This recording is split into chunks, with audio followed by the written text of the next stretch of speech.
It's 5:34 in the afternoon and we've got some hail about the size of marbles or a little smaller, and it is time for 16T heading east on track 1. Looks like BNSF power lead or something, some foreign power.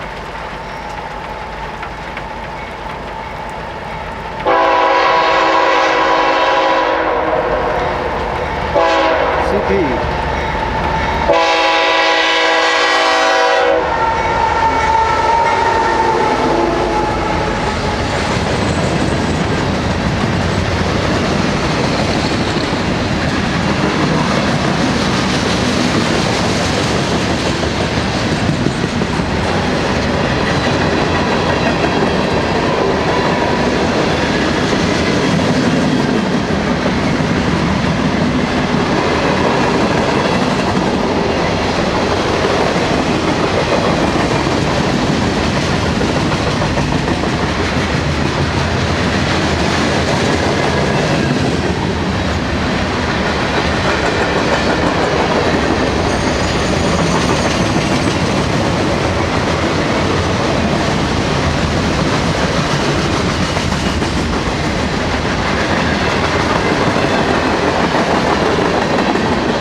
And again, that was NS16T heading east on track 1.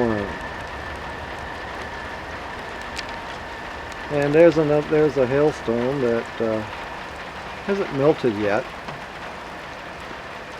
Thank goodness it stopped hailing now. Okay, thanks for watching.